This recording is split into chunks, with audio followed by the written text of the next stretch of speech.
অন্ধকারযুক্ত পরিবেশ চাই, একটা কোলাহলহীন পরিবেশ চাই। ডিস্টার্ব হলে ঘুম হবে না, চোখে আলো পড়লে ঘুম হবে না। সেজন্য আমি আল্লাহ রাতকে তোমাদের জন্য আচ্ছাদন করে দিয়েছি, আর সুন্দর বিবি পাশে দিয়েছে, পৃথিবীটা নড়াচড়া বন্ধ করে দিয়েছে, পাহাড়কে দিয়ে জমিনে তোমাদেরকে থামিয়ে দিয়েছি, দিয়ে বললাম বিয়ে করেছিস, সুন্দর স্ত্রী পেয়েছিস, সুন্দর স্বামী পেয়েছিস, আর দেরি করিস না, ঈশার নামাজ পড়ে ঘুমিয়ে যা। ঘুম থেকে উঠে তুই আলহামদুলিল্লাহিল্লাযী আলহামদুলিল্লাহিল্লাযী আহইয়ানা বা'দা মা আমাতানা ওয়া ইলাইহিন নুশুর। ঘুম থেকে এটা বলবি, ওযু না থাকলে ওযু করবি, নাপাক হয়ে গেলে গোসল করবি, ভালো পোশাক পরে 2 রাকাত সুন্নাত মসজিদে পড়বি, কিংবা 2 রাকাত সুন্নাত বাড়িতে পড়ে গিয়ে ফজরের জামাতে তুই জয়েন করবি।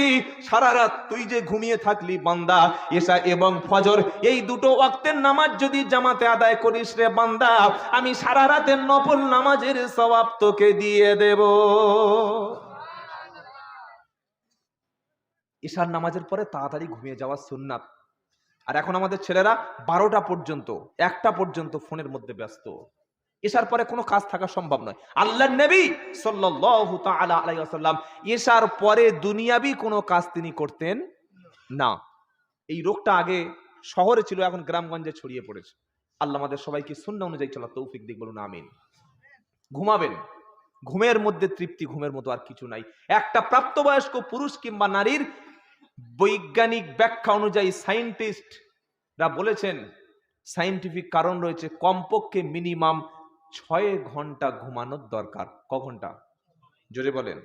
আচ্ছা বলুন তো, ঈশার নামাজ যদি 8টায় হয়, 9টায় খেয়ে যদি একটা মানুষ 10টায় শুয়ে পড়ে, 11টা, 12টা, 1টা, 2টো, 3টে, 4টে বেজে গেলে তার ঘুম আর কমপ্লিট হবে না? হবে না? 4টে বেজে যাচ্ছে মানে তখনও পর্যন্ত ফজরের ওয়াক্ত হয় নাই, কিছু 20 মিনিট, 30 মিনিট, আধ ঘন্টা বাকি আছে।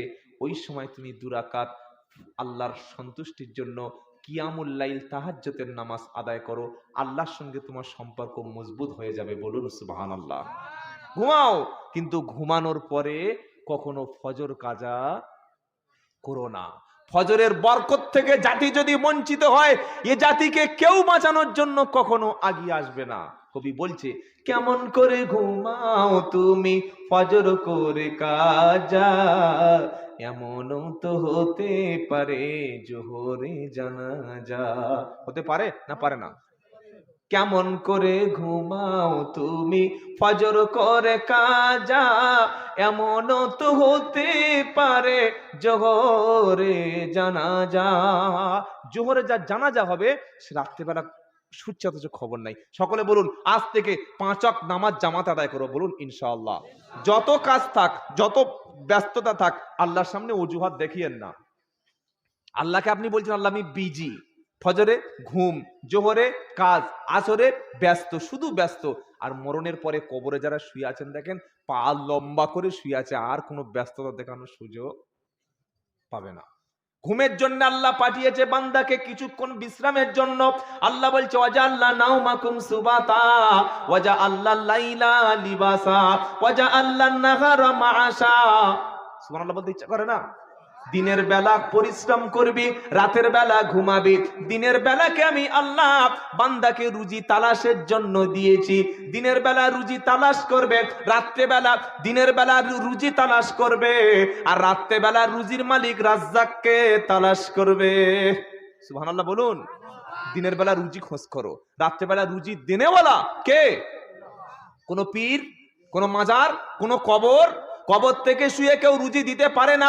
অনেক মুসলমানের বিশ্বাস যে আমার ব্যবসা ভালো চলে না, আমার দোকান ভালো চলে না, আমার ভালো জমি চাষ হয় না, তাই পীর সাহেবের কাছে মানত করলে, হাজত করলে, চাদর দিলে, মোমবাতি আগরবাতি দিলে তিনি কবর থেকে আমার রুজির ব্যবস্থা করে দেবে, আমার ভাগ্যটা পরিবর্তন করে দেবে। আল্লাহ পাক শোনাচ্ছে, ওয়া আবুদুনা মিন দুনিল্লাহি মা লা ইয়ামলিকু লাহুম রিজকাম মিনাস সামাওয়াতি ওয়াল আরদি শাইআন ওয়ালা ইয়াস্তাতিউন। এটা আপনাদের বিশ্বাস, এটা আমাদের ঈমান। আল্লাহ ছাড়া কখনো কেউ রুজির মালিক, আসতে বললেন কেন? রুজি ছাড়া, আল্লাহ ছাড়া রুজির মালিক কেউ আছে পৃথিবীতে? কেউ দিতে পারে? وَيَعْبُدُونَ مِن دُونِ اللَّهِ مَا لَا يَمْلِكُ لَهُمْ رِزْقًا مِنَ السَّمَاوَاتِ وَالْأَرْضِ شَيْئًا وَلَا يَسْتَطِيعُونَ। 14 নম্বর পারা 14 নম্বর পৃষ্ঠায় 1 নম্বর লাইনে 73 নম্বর আয়াত, সূরার নাম সূরা নাহাল। আল্লাহ পাক শোনাচ্ছে, এই বান্দা শুনে রাখো, আসমান এবং জমিন থেকে আল্লাহ ছাড়া তোমরা যাদের কাছে ইবাদত করো, যাদেরকে সাহায্য চাও, যাদের কাছে রুজি চাও, যাদের কবরের কাছে মাথা নিচু করো, যাদের কবরের কাছে গিয়ে ঘন্টার পর ঘন্টা দাঁড়িয়ে আছো, যত মানুষ মাজারে গিয়ে কাঁদে, 1.5 ঘন্টা 2 ঘন্টা মাজারে সেজদা দেয়, 1.5 ঘন্টা 2 ঘন্টা মাজারের কাছে কাঁদে, কবর ওয়ালার কাছে কাঁদে, চাদর দিয়ে কাঁদে, মান্নত করে কাঁদে, ছাগল খাসি মুরগি খাইয়ে কাঁদে, ওই সময়টা যদি বান্দা নামাজের পরে আল্লাহর কাছে কাঁদো, আল্লাহ তার ভাগ্য অবশ্যই পরিবর্তন করে। জোরে বলেন। আল্লাহ বলছে, শোনো, আসমান এবং জমিনের মধ্য থেকে আমি আল্লাহ ছাড়া এমন কেউ নাই সামান্য রুজির ব্যবস্থাটুকু করতে পারে। যদি বলেন না, করার সম্ভব কারোর দ্বারাই সম্ভব নয়। রুজি আমি দিয়ে থাকি, কারণ রিস্কের দায়িত্ব আমি আল্লাহ নিজে হাতে নিয়েছি। মা মিন দাব্বাতিন ফিল আরদি ইল্লা আনাল্লাহি রিজকুহা।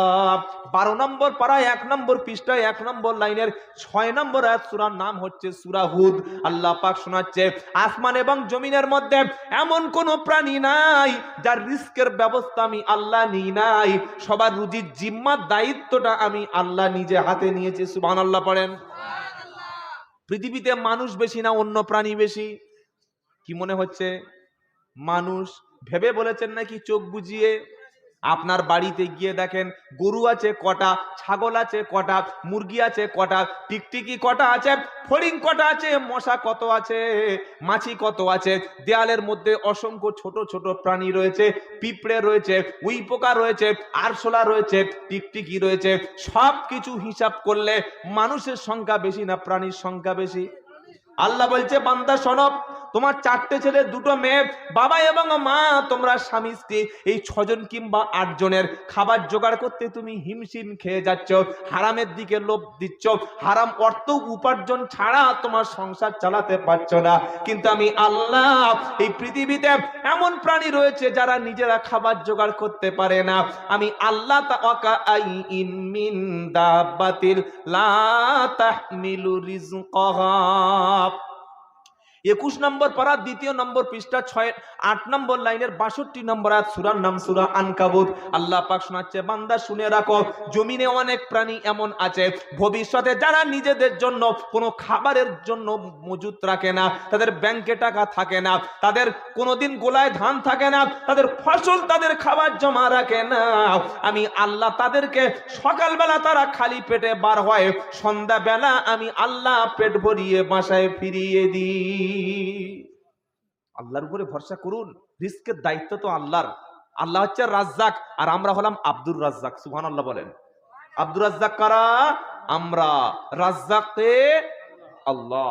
অনেক মানুষ এমন আছে, 2টো ছেলে হয়েছে, 1টা ছেলে হয়েছে, 3টে ছেলে হয়েছে, এবার ডাক্তারকে বলছে, ডাক্তার বললে কি বলছে, পুরো একদম অপারেশন করে দাও, মানে বাচ্চার ঘরটা কেটে আলাদা করে দাও। ডাক্তার বলছে কেন, আর বেবি নেবে না? বলে না না, ছোট সংসার সুখের সংসার, বেশি বাচ্চা নিলে কি খাওয়াবো, কোথায় রাখবো, কোথায় ঘর বাঁধবো? এই রকম দুর্বল ঈমান যাদের আছে, কেউ যদি মনে করে বাচ্চা হলে খাওয়াতে পারবো না, ছেলে হলে ঘর বাঁধতে পারবো না, মেয়ে হলে খাওয়াতে পারবো না, এই বিশ্বাস করে যদি কেউ তার স্ত্রীকে কি বুঝলেন অপারেশন করায় কিংবা বাচ্চার ঘর নষ্ট করে ফেলে, এইভাবে যদি কেউ আল্লাহর উপরে এই রকম আকীদা রাখে যে আমি সন্তান হলে খাওয়াতে পারবো না, বাচ্চা হত্যা করে, সেই ব্যক্তি এই কাজ যে করে সে হচ্ছে কবিরা গুনাহ করলো। কি করলো? কবিরা গুনাহ। আল্লাহর নবীকে জিজ্ঞাসা করা হলো, হে আল্লাহর নবী সাল্লাল্লাহু আলাইহি সাল্লাম বলুন সবচাইতে বড় বড় গুনাহ কি? আমার নবীজি সাল্লাল্লাহু আলাইহি সাল্লাম বললেন, সবচাইতে বড় কবিরা গুনাহ হলো সেই আল্লাহর সঙ্গে শিরিক করা, যে আল্লাহ পাক তোমাকে সৃষ্টি করেছেন। শুনতে পেলেন? শুনতে পেলেন না পেলেন না? আল্লাহর সঙ্গে শিরক হচ্ছে সবচাইতে মস্ত বড় পাপ, যে আল্লাহ পাক তোমাকে সৃষ্টি করেছেন। 2 নম্বর জিজ্ঞাসা করা হলো, হে আল্লাহর নবী সাল্লাল্লাহু আলাইহি সাল্লাম, তারপরে সবচাইতে বড় গুনাহ কি? আমার নবীজি বললেন, তারপরে সবচাইতে বড় পাপ ও সবচাইতে বড় গুনাহ হলো আল্লাহ তোমাকে বাচ্চা দেবে, ওই বাচ্চা দুনিয়াতে জন্মগ্রহণ করবে, বাচ্চা তোমাকে আব্বা বলে আদর করবে, তোমাকে মা বলে তোমার কোলে চড়বে, তোমার বাচ্চা ক্ষুধা লাগলে খাবার চাইবে, তুমি তোমার বাচ্চাকে খাওয়াবে না বলে তোমার বাচ্চাকে মায়ের পেটের মধ্য থেকে হত্যা করছো, কেননা তোমার খাবার এসে ভাগ বসাবে বলে এই বাচ্চাকে হত্যা করাই হলো সবচাইতে বড় পাপ। এরকম পাপই আমাদের সমাজে আছে না নাই? বাচ্চাকে খাওয়াবে না বলে হত্যা করে ফেলছে। আল্লাহর নবী পাক সাল্লাল্লাহু আলাইহি সাল্লামকে এরকম কথা বলার পরে আল্লাহ পাক শোনাচ্ছে, ওয়ালা তাকতুলু আওলাদাকুম খাশিয়াতা ইমলাক নাহনু নারযুকুহুম ওয়া ইয়াকুম ইন্না কাতলাহুম কানা খিতআন কাবীরা। 15 পারা 4 নম্বর পৃষ্ঠা সূরা বানী ইসরাইলের 31 নম্বর আয়াত, একদম পৃষ্ঠার প্রথমের দিকে শুরুর দিকে আয়াতটা আল্লাহ পাক শোনাচ্ছে, ওয়ালা তাকতুলু আওলাদাকুম খাশিয়াতা ইমলাক নাহনু নারযুকুহুম ওয়া ইয়াকুম ইন্না কাতলাহুম কানা খিতআন কাবীরা। রুজির ভয়ে সন্তানদেরকে তোমরা হত্যা করো না। কে বলছেন? যদি বলেন আল্লাহ। বাচ্চা হলে কি খাওয়াবো? ছেলে হলে মানুষ করব কিভাবে? ছেলে হলো খাওয়াবো কিভাবে? আল্লাহ বলছে রুজির ভয় থেকে সন্তানদেরকে হত্যা করো না। নাহনু নারযুকুহুম ওয়া ইয়াকুম, আমি আল্লাহ তোমাদেরকেও রুজি দিই, তাদেরকেও রুজি দিই, কারণ রুজি কেউ খায় না। তোমরা যেমন রুজি পাও, বাচ্চারাও আমার পক্ষ থেকে যদি বলেন রুজি পায়। মায়ের পেটে বাচ্চা আসলো, তখন মায়ের স্তনে কিন্তু অটোমেটিক মিনারেল গরম দুধের ব্যবস্থা হয়ে গেল। বাচ্চা দুনিয়াতে জন্ম নিল, বাচ্চা তখন দুনিয়ার ফাস্ট ফুড খেতে পারবে না, চাউমিন খেতে পারবে না, রোল খেতে পারবে না, মিষ্টি খেতে পারবে না, কোনো শক্ত খাবার খেতে পারবে না। আল্লাহ পাক বলছে, বান্দা তুমি জন্মের আগেই তোমার মায়ের স্তনে তোমার জন্য নরম এবং গরম আমি স্তনে দুধ জমা রেখেছি। এর মধ্যে রয়েছে মিনারেল, এর মধ্যে রয়েছে কি আছে ফ্যাট, এর মধ্যে রয়েছে ভিটামিন, এর মধ্যে রয়েছে প্রোটিন। মায়ের দুধের চাইতে উত্তম খাবার শিশুর জন্য কিছু নাই। সুবহানাল্লাহ পড়েন। আজকাল মায়েরা বাচ্চাকে দুধ খাওয়াতে চায় না, কেন? রূপ লাবণ্য যৌবন নষ্ট হয়ে যাবে। আর এই কারণেই বৈজ্ঞানিকরা বলছে, সায়েন্টিফিক কারণ, সায়েন্টিস্টরা বলছে মেয়েদের বর্তমানে সবচাইতে বড় যে রোগটা ঘরে ঘরে ঘরে দেখা যাচ্ছে, এমন লজ্জাজনক রোগ আল্লাহ দিয়েছে, সেটা হচ্ছে ব্রেস্ট ক্যান্সার বা স্তনের ক্যান্সার। আর এটা করার, এই রোগটা হওয়ার সবচাইতে বড় কারণ বাচ্চাকে দুধ পান না করানো। বাচ্চার হক যদি আপনি নষ্ট করেন, আল্লাহ কিন্তু তিনি এই হক নষ্ট করার শাস্তি দেবেন না? দেবেন না? দেবেন।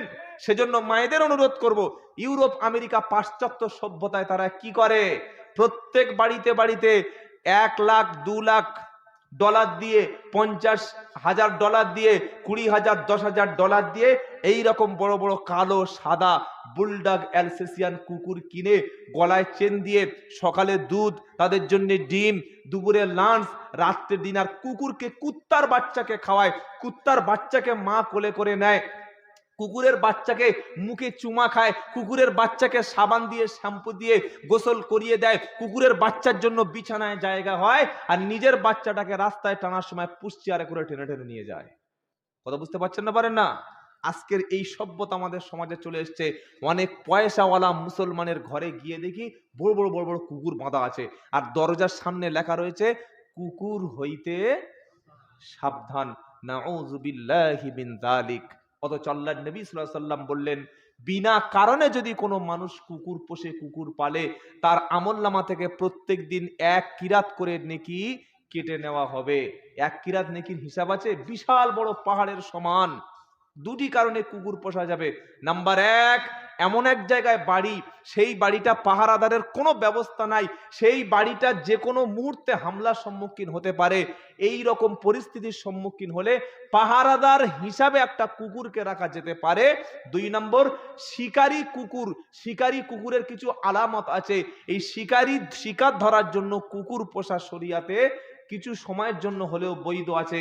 তাছাড়া শখের বশে বিনা কারণে কোনো মুসলমানের বাড়ি কুকুর থাকতে পারে না।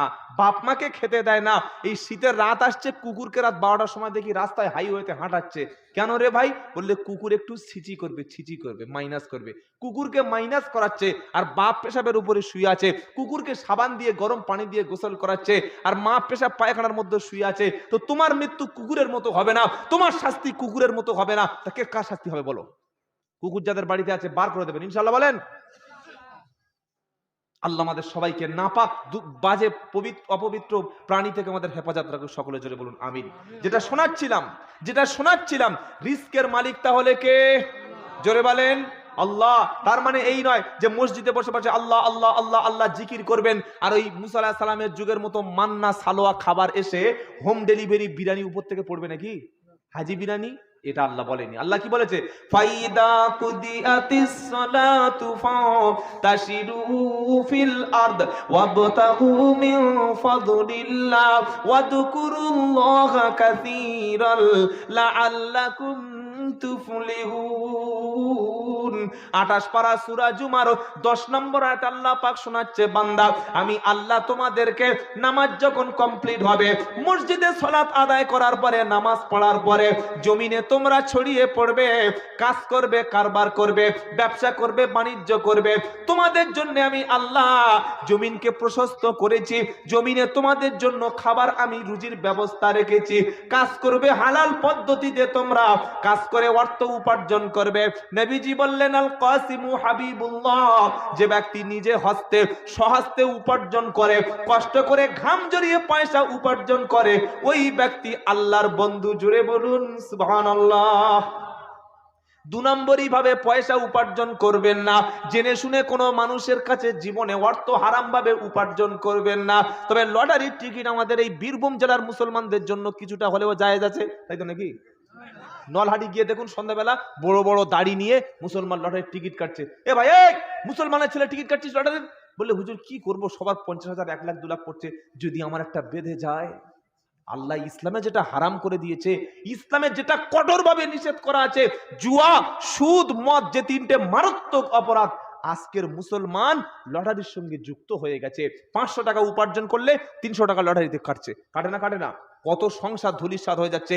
এতগুলো মুসলমান এসছে নলহাটি বিভিন্ন এলাকা থেকে, এখানে বসে আজ থেকে শপথ নেন মৃত্যু পর্যন্ত হালাল ভাবে উপার্জন করব, কখনো কোনো দিন আল্লাহকে অসন্তুষ্ট করে হারাম পদ্ধতিতে আজ থেকে লটারি কাটবো না, লটারি কাটা ছেড়ে দিলাম। রাজি আছেন ইনশাআল্লাহ?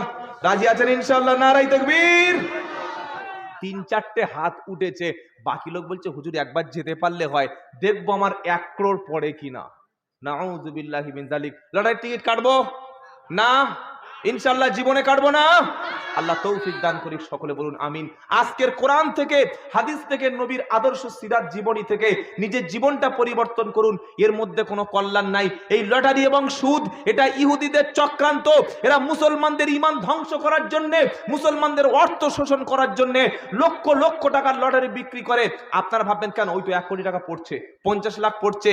30 কোটি টাকার লটারি একদিন বিক্রি করে যদি 1 কোটি টাকা কাউকে দেয়, এটা কোম্পানির লস হবে না?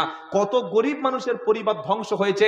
সারাদিন 300 টাকা উপার্জন করে বিবি বলছে, দেখো স্বামী, বাচ্চা ছেলেটার খুব শরীর খারাপ, একটু ওষুধ আনবে, আর বাড়িতে বাজার করবে। 200 টাকা হাতে করে নিয়ে বাজারে গেছে, 150 টাকা লটারি কেটে 50 টাকা নিয়ে বাড়ি চলে আসছে ডাল কিনে নিয়ে। তাহলে সংসার ধ্বংস হলো না? হলো না?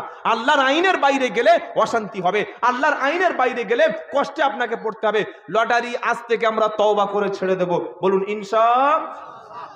নবীর কাছে তাহলে প্রশ্ন করা হলো, হে আল্লাহর নবী আপনি বলুন কবিরা গুনাহ তিনটি কি কি? আল্লাহর নবী প্রথম শোনালেন ওই আল্লাহর সঙ্গে শিরিক করছো অথচ আল্লাহ তোমাকে সৃষ্টি করেছে। 2 নম্বর নবীজি বললেন তুমি তোমার সন্তানকে হত্যা করছো রুজির ভয়ে, অথচ সন্তান তোমার পাতে 2 প্লেটে খাবার খাবে, এই ভয়ে তুমি সন্তানকে কখনো হত্যা করো না। আমি আল্লাহ সন্তানকেও রুজি দিই, তোমাদেরকেও রুজি দিই, রুজির মালিক হলেন কিন্তু আল্লাহ। 3 নম্বর কবিরা গুনাহ নবীজি বললেন তোমার প্রতিবেশীর স্ত্রীর সঙ্গে জেনা করা। কি বললেন? প্রতিবেশী স্ত্রীর সঙ্গে জেনা করা। এই এলাকায় ধরুন একটা মেয়ে ছেলে, তার স্বামী আপনার বাড়ির পাশে বাড়ি, সে ভিসা নিয়ে দুবাই কাজ করতে গেছে, যাওয়ার সময় আপনাকে বলছে করিম ভাই আমি 5 বছর বিদেশে চলে যাচ্ছি, আমার বাচ্চা 2 আছে, আমার মা আছে আব্বা আছে আর আমার স্ত্রী আছে, তোমাকে আমানত হিসাবে রেখে চলে গেলাম। ভাই যা তারপর আমি দেখে নিচ্ছি। বিদেশে চলে গেল, মাঝে মাঝে বাজার করে দিতে হয়, যেহেতু দাদা বাড়ি নাই, ভাবির সঙ্গে আলাপ, মাঝে মাঝে চা খাওয়ায়, মাঝে মাঝে বেডরুমে গল্প করে। একদিন বলছে ভাবি দাদা 5 বছর আসবে না, এত সুন্দর রূপ আল্লাহ তোমাকে দিয়েছে, কিভাবে তুমি আছো? নাউজুবিল্লাহ বলেন। পুরুষরা নারীদেরকে কিভাবে যে শয়তানি ওয়াসওয়াসায় পাকড়াও করে, এই জন্য আল্লাহর নবী সাল্লাল্লাহু আলাইহি ওয়াসাল্লাম বলেছেন যেখানে একটা নারী থাকবে সেখানে একটা পুরুষ থাকলে 3 নম্বর সেখানে কে প্রবেশ করতে পারে বলতে পারবেন? শয়তান। ওই রকম জায়গা থেকে বিরত থাকবে। ইয়াকুবা দুকুল আলা নিসা, হে পুরুষরা নারীর কাছ থেকে তোমরা দূরে থাকো, দূরত্ব বজায় করো। আল্লাহর নবী সাহাবারা জিজ্ঞাসা করলেন ইয়া রাসূলুল্লাহ যারা আইতুল হামু, দেওর তো ভাবির সঙ্গে প্রায় একই ঘরে, একই রুমে, একই বেডরুমে, একই কিচেন রুমে, একই ছাদের নিচে থাকে, তো আর আইতুল হামু দেওর সম্পর্কে আপনি কি বলবেন? দেওরও কি ভাবির থেকে দূরে থাকবে? নবীজির উত্তর শুনেছেন? ফাকালা হামুল মাউত। নবীজি বললেন শোনো, মৃত্যুকে যেমন ভয় পাও, তোমার ওই স্বামীর ছোট ভাই দেওরকে দেখে মৃত্যু সমতুল্য মনে করো। ঘরে সাপ ঢুকেছে, সেই ঘরে কোনো মানুষ ঘুমাবে? আপনারা কি বলছেন বলেন? এই জলসার মধ্যে যদি একটা বিষাক্ত মারাত্মক সাপ যা কামড়ালেই মরণ হবে, ওই সাপ যদি ঢুকে পড়ে আপনারা সবর করবেন তো? কথা বলে না? কোথায় পালিয়ে চলে যাবে আল্লাহই জানে। ওটা মৃত্যুর কারণ হতে পারে। ঘরে আগুন লেগেছে, পালিয়ে চলে যাবেন। যাবেন না? যাবেন না? যাবেন। কোন জায়গায় গুলি করছে, মারামারি হচ্ছে, খবর পেলে সেই জায়গাটাই ত্যাগ করবেন। এর চাইতে বড় আপনার ক্ষতি আল্লাহর নবী বললেন দেওরকে দেখে ভয় করো, দেওরের থেকে দূরত্ব সরে থাকো। কেন? সাপে কামড়ালে মানুষ মরে, অনেক সময় মরে না। কি সব সময় লোক মরে? কিন্তু ঈমান যদি তোমার নষ্ট হয়ে যায়, দেওয়ারের কামড় যদি তোমার শরীরে একবার বসে, দেওয়ারের হিংস্র চেহারা যদি তোমার দিকে তাকায়, দেওয়ারের কাছে তোমার যৌবনটা যদি নষ্ট হয়ে যায়, দেওয়ার আর ভাবি যদি পা স্লিপ খেয়ে পদস্খলন ঘটে, শয়তানের ওয়াসওয়াসায় যদি একবার জেনার মতো নিকৃষ্ট কাজটা করিয়ে নিতে পারে, তোমার মধ্য থেকে ঈমান যখন হরণ হয়ে যাবে, চরিত্র যখন ধ্বংস হয়ে যাবে, আর তোমাকে পৃথিবীতে কেউ রোখা যাবে না। আল্লাহর নবী বললেন তৃতীয় কবিরা গুনাহ হচ্ছে সবচাইতে বড়, তোমার প্রতিবেশী স্ত্রীর সঙ্গে জেনা করা। প্রতিবেশী স্ত্রী কথা কেন বলেছেন? 2টো কারণ। 1 নম্বর হলো জেনা করা হলো কবিরা গুনাহ, 2 নম্বর হলো প্রতিবেশীর স্ত্রীর প্রতি তোমার দায়বদ্ধতা, রেসপন্সিবিলিটি রয়েছে, তাকে তোমার তার সতীত্ব সম্ভ্রম ইজ্জত রক্ষা করা তোমার জন্য আমানত, তুমি আমানতের খেয়ানত করো না। এই জন্য নবীজি বললেন প্রতিবেশী স্ত্রীর যে কাছে যেন কখনো যেও না, জেনা করো না। এখানে কটা কবিরা গুনার কথা বললেন? জোরে বলেন। 3টি। তাহলে এতক্ষণ কি শোনাচ্ছিলাম? রুজির মালিক কে? জোরে বলেন আল্লাহ।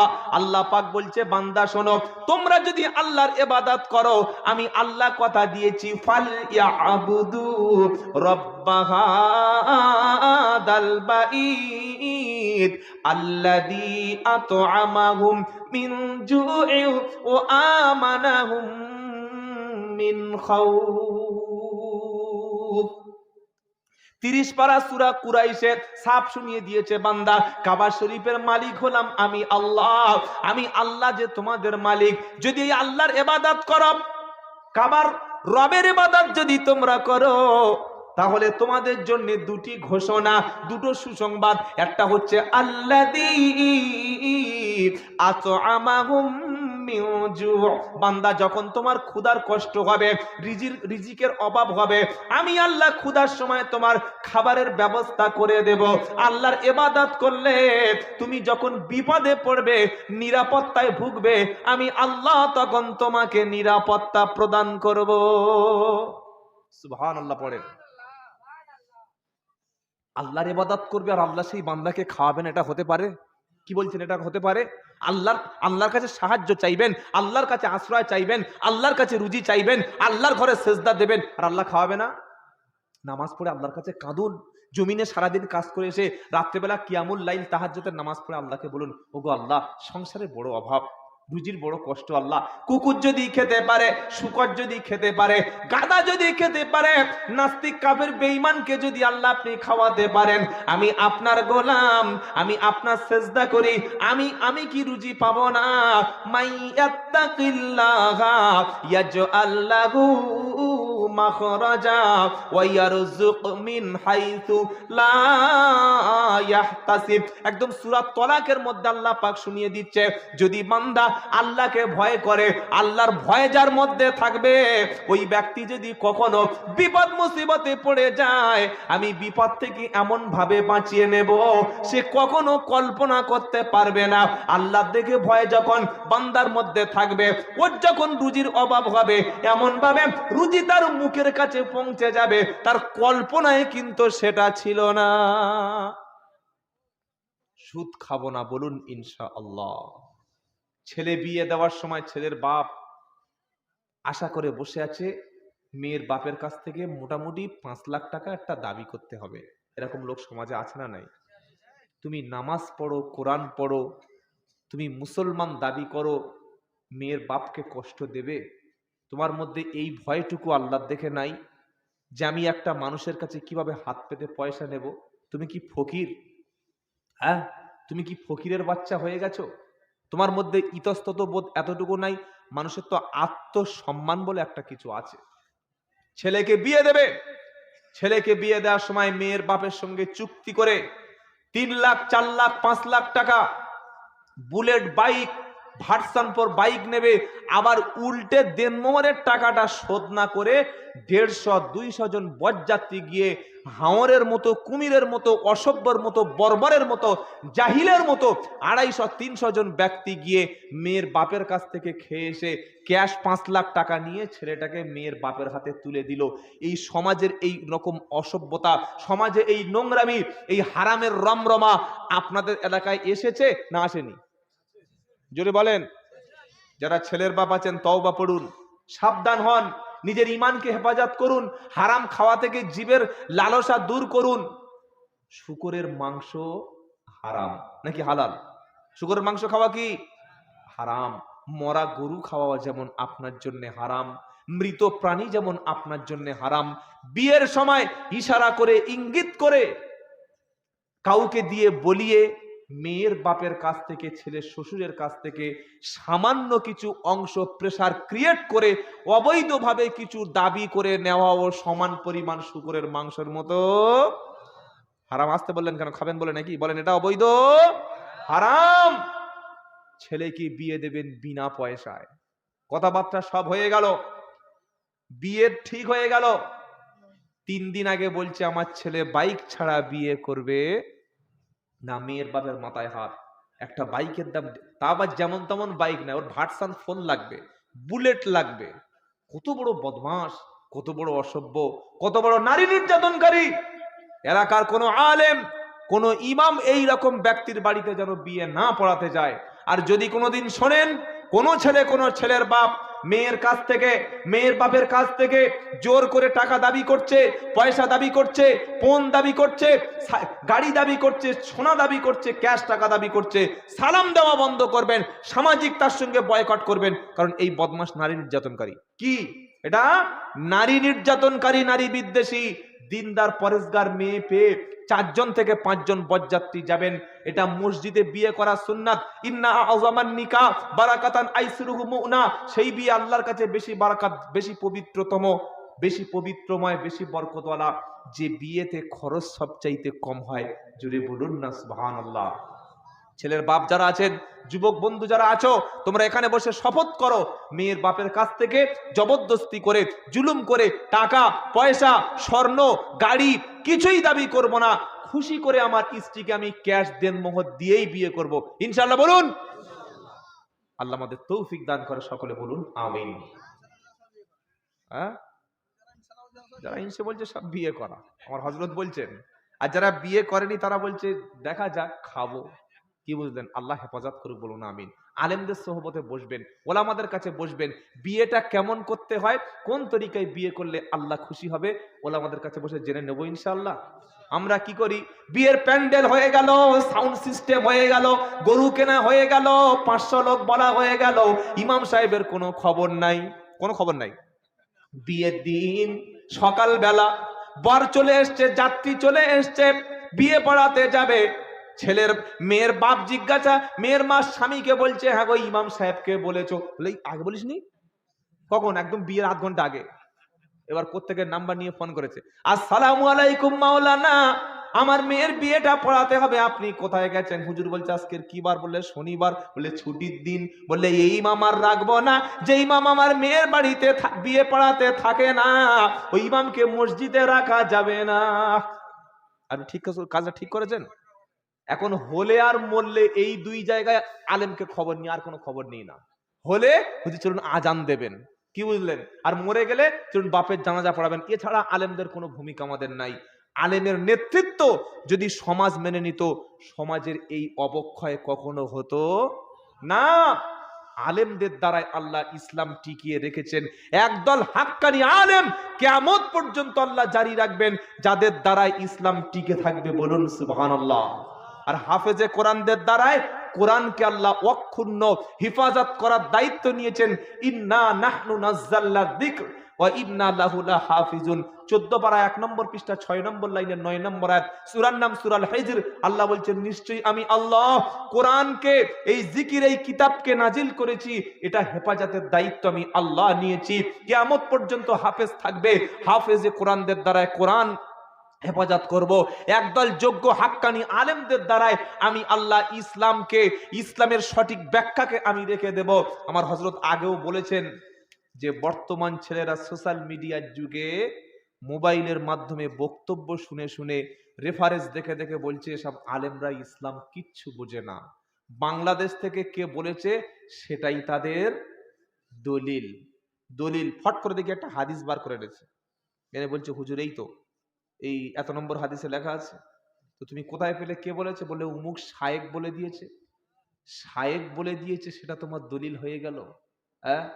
তোমাকে প্রথমে কোরআন পড়া লাগবে ভাই, তোমাকে কোরআন পড়তে হবে, আলেমদের মজলিসে বসতে হবে। কোন জিনিসকে ফট করে ফতোয়া দেওয়ার আগে, ফট করে সহি হাদিস বলার আগে, হারাম বলে দেওয়ার আগে, নাজায়েজ বলে দেওয়ার আগে, বিদআত বলে দেওয়ার আগে, এটা চলবে না ফট করে বলে দেওয়ার আগে ওলামাদের কাছে বসে ছাত্রের মতো মাথা নিচু করে বসে ইসলাম শিখবেন, বলুন ইনশাআল্লাহ। জানবেন, আলেমদের কাছে বসবেন, আলেমদের সোহবতে বসলে আপনার মধ্যে আল্লাহর প্রতি একটা ভয় তৈরি হবে। আল্লাহর নবী কি বলেছেন হাদিস শোনেন নাই? কুন আলিমান আও মুতাআল্লিমান আও মুস্তামিয়ান আও মুহিব্বান ওয়ালা তাকুনিল খামিসা।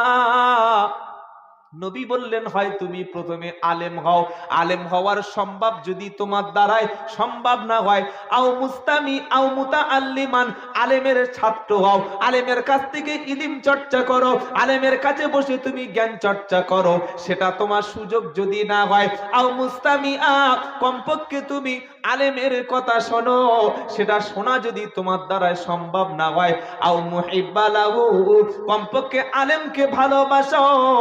4 নম্বরের মধ্যে জানো তোমার নাম থাকে, তুমি 5 নম্বরের মধ্যে যেও না। 4টি না হলে জীবন বরবাদ, আখিরাতে সফল হতে পারবে না। সকলে বলুন আলেমদের সোহবতে থাকবো ইনশাআল্লাহ। ইয়া আইয়ুহাল্লাযীনা আমানু তাকুল্লাহা ওয়া কুনু মা'আস সাদিকিন। মুত্তাকিন। 11 পারা 5 নম্বর পৃষ্ঠা 5 নম্বর লাইনের 119 নম্বর আয়াত, সূরার নাম তাওবা। হে বিশ্বাসী ঈমানওয়ালা, আল্লাহকে ভয় করো, নেক সালেহ বান্দার সঙ্গে থাকো, যার কাছে বসলে আল্লাহ চিনিয়ে দেবে, যার কাছে বসলে কোনটা হালাল কোনটা হারাম তোমাকে শিখিয়ে দেবে, যার কাছে সময় দিলে জাহান্নামের রাস্তা থেকে তোমাকে বাঁচাবে, যার কাছে বসে মাশওয়ারা করলে হারাম খাওয়া থেকে তুমি বেঁচে যাবে, যার কাছে গিয়ে একটু সময় দিলে তুমি জান্নাতের রাস্তা ধরেছো নাকি জাহান্নামের পথের প্রতীক হয়েছো, কোনটা সত্য কোনটা মিথ্যা, কোনটা গোমরা কোনটা হক, এটা তোমাকে চিনিয়ে দেবে। ওই সলেহীন বান্দার সঙ্গে থাকো, আলেমদের সঙ্গে সম্পর্ক তৈরি করো। করবো ইনশাআল্লাহ, করবো ইনশাআল্লাহ। এবার কি আলোচনা, যেটা আমি বলেছিলাম দ্বিতীয় অংশের আলোচনা হচ্ছে শিরক। কি নাম বললাম? ঈমান লাগবে শিরক মুক্ত ঈমান, আমল লাগবে বিদআত মুক্ত আমল লাগবে। শিরক মুক্ত আমল যদি না করতে পারো, কিয়ামতের দিন আল্লাহর সামনে কিন্তু ধরা খেয়ে যেতে হবে। হযরতে লুকমান হাকিম তার ছেলেকে বলছে, ওয়া ইদ ক্বালা লুকমান লিবনিহি ওয়া হুয়া ইয়াইযুহু ইয়া বুনাইয়া লা তুশরিক বিল্লাহ ইন্নাশ শিরকা লাযুলমুন আযীম। সূরা লুকমান। লুকমান কিন্তু কোন নবী বা রাসূল ছিলেন না, তিনি ছিলেন একজন জ্ঞানী পরেজগার মুত্তাকি মানুষ। তার বক্তব্যটা, তার বিবৃতিটা, তার ওয়াজ, তার উপদেশটা এত পছন্দ করেছেন আল্লাহ তাআলা, বিশ্ববাসীর জন্য তার কথাগুলি কোরআনে কোট করে দিয়েছেন। সুবহানাল্লাহ বলতে ইচ্ছা করে না? সুবহানাল্লাহ বিহামদিহি সুবহানাল্লাহিল আযীম। তো লুকমান হাকিম তার ছেলেকে নসিহত করছেন, ছেলেকে নসিহত করবেন, বাপ ছেলের কাছে নসিহত করবে, মা মেয়ের কাছে নসিহত করবে। আমি আব্দুল্লাহ জুবায়ের 2 ঘন্টা 3 ঘন্টার বেশি বক্তব্য আপনাদের কাছে সারা বছর কি করতে পারবো? আর এই জলসাটা কি সারা বছর হবে? হবে না। ওলামাদের কি সব সময় কাছে ওয়াজ নসিহতের জন্য পাবেন? পাবেন না। বাপ 365 দিনে আজকের জলসার পর থেকে 364 দিন আমি আপনার কাছে থাকবো না, কোনো আলেম শাইখুল হাদিস মুফতি মাওলানা ইমাম থাকবে না। বাকি 364 দিন ছেলের কাছে বাপকে ওয়াজ করতে হবে। বাকি 364 দিন সকাল দুপুর রাত্রে বিকালে যখন আপনার ছেলে খারাপ পথের দিকে যাবে, যখন আপনার মেয়ে ভুল পথে যাবে, মাকে তখন নসিহা করতে হবে, মাকে তখন উপদেশ দিতে হবে। তো লুকমান হাকিম তার ছেলেকে বলছেন, ওয়া ইদ ক্বালা, স্মরণ করো যখন লুকমান তার ছেলেকে বললেন, ইয়া বুনাইয়া, ইবনি বললে হয়ে যেত আমার পুত্র, বলছে ইয়া বুনাইয়া, তাসগীর করছে, বড় আদর করে ভালোবেসে। আমরা ছেলেদের কি বলি? ও বাবা, সোনা, মনা, সুইট হার্ট, আমার কলিজার টুকরা, আমার বাবা, বলি না? বলি না? কথা বলে না? বাপ ছেলেকে বলছে, ও খোকা, খোকা, ও খোকা, এসো বাবা এসো, বাইরে থেকে মেহমান এসছে। তো মেহমান যিনি এসছেন তিনি মনে করছে ছেলে খুব ছোট খোকা, কিন্তু এসে দেখছে যে উনি শুধু খোকা না, 4টে খোকার বাপ। কি বুঝলো? এটা হয় না? হয় না? তো লুকমান তার ছেলেকে বলছেন, ইয়া বুনাইয়া, ইয়া বুনাইয়া, ও আমার কলিজার টুকরা, ও আমার সোনা, ও আমার খোকা। এটা বলে তিনি বিশ্ববাসীর কাছে মেসেজ দিচ্ছেন কি জানেন? যে যখন তুমি তোমার সন্তানদের কাছে নসিহত করবে, যখন গোমরাহী মানুষকে তুমি ওয়াজ করবে, পথভ্রষ্ট মানুষের কাছে যখন তুমি দাওয়াত দেবে, দাওয়াত ও তাবলীগের কাজ যখন করবে, দ্বীনের দাওয়াত যখন মানুষদের কাছে দেবে, মিষ্টি ভাষায় নরম করে মানুষকে উপদেশ দিতে থাকো। জাহান্নাম, এটা করলে একদম সোজা জাহান্নাম, ওটা করলে 33 কোটি বছর জাহান্নাম, এই সব কথা বলে মানুষকে দ্বীনের রাস্তা থেকে দূরে সরিয়ে দিও না। ছেলেকে নসিহত করছেন, বলছেন আমার কলিজার টুকরা, লা তুশরিক বিল্লাহ, আল্লাহর সঙ্গে শিরক করো না। আমার আল্লাহ, তিনি তার সঙ্গে কোনো ব্যাপারে শিরক করো না। ইন্না শিরকা লাযুলমুন আযীম, নিশ্চয়ই শিরক মস্ত বড় জুলুম। ওয়াদউ শাইফি গায়রি মুহাল্লি, জুলুম কাকে বলে? শিরককে আল্লাহ জুলুম বলেছেন, আল্লাহর উপরে অত্যাচার বলেছেন। কোরআনুল কারীম আল্লাহ পাক শিরকের পাপ ক্ষমা কখনো করবে না। আল্লাহ পাক বলছে, ইন্নাল্লাহা লা ইয়াগফিরু আই ইশরাকা বিহি ওয়া ইয়াগফিরু মা দুনা যালিকা লিমান ইয়াশা ওয়া মান ইশরিকু বিল্লাহি ফাকাদ ইফতারা ইসমান আযীমা। 5 নম্বর পারা 5 নম্বর পৃষ্ঠা 4 নম্বর লাইনের 48 নম্বর আয়াত, সূরার নাম নিসা। আল্লাহ পাক বলছেন ইন্নাল্লাহা, নিশ্চয়ই আল্লাহ, লা ইয়াগফিরু মা ইশরাকা বিহি, নিশ্চয়ই আল্লাহ কখনো তার সঙ্গে শিরকের পাপ কখনো ক্ষমা করবে না। আল্লাহর নবী বললেন, নবী পাক সাল্লাল্লাহু আলাইহি সাল্লাম একদিন গাধার পিঠে সামনে বসে আছেন, পিছনে বসে আছেন বিখ্যাত সাহাবা মুআজ ইবনে জাবাল রাদিয়াল্লাহু আনহু। আল্লাহর নবীজি বললেন, মুআজ তুমি বলো আল্লাহর উপরে একটা বান্দার হক কি, আর বান্দার উপরে আল্লাহর হক কি? মুআজ রাদিয়াল্লাহু তাআলা আনহু বললেন, হে আল্লাহর নবী, আল্লাহ ভালো জানেন, রাসূল ভালো জানেন। জোরে বলুন সুবহানাল্লাহ। সাহাবাদের আদব কতটা! তারা বললেন, সাহাবা বললেন, আমার পিতামাতা আপনার উপরে কুরবান হোক, আল্লাহ ভালো জানেন, আপনি, আল্লাহ রাসূল আপনি এই বিষয়ে ভালো জানেন। সুবহানাল্লাহ বলতে ইচ্ছা করে না? নবীজি বললেন, শোনো মুআজ, আল্লাহর উপরে বান্দার হক হলো, বান্দা শুধুমাত্র আল্লাহর ইবাদত করবে, আল্লাহর দাসত্ব করবে, গোলামি করবে, আল্লাহ ছাড়া অন্য কারোর সঙ্গে শরীক করবে না, আল্লাহকে সমকক্ষ অন্য কাউকে মনে করবে না, রুজির মালিক আল্লাহ ছাড়া কেউ আছে বিশ্বাস করবে না, হায়াত এবং মৌতের মালিক কেউ আছে বিশ্বাস করবে না, লাভ এবং ক্ষতির মালিক কেউ আছে বিশ্বাস এটা করবে না, আল্লাহর সঙ্গে বান্দা শরীক করবে না। এটা হলো আল্লাহর উপরে বান্দার হক। আল্লাহর নবী বললেন, যে বান্দা আল্লাহর সঙ্গে অন্য কাউকে শরীক করবে না, আল্লাহ ওই বান্দার উপরে হক হলো, ওই বান্দাকে আল্লাহ কখনো আগুনে পোড়াবে না। জোরে বলেন সুবহানাল্লাহ। কথা মনে থাকবে ইনশাআল্লাহ।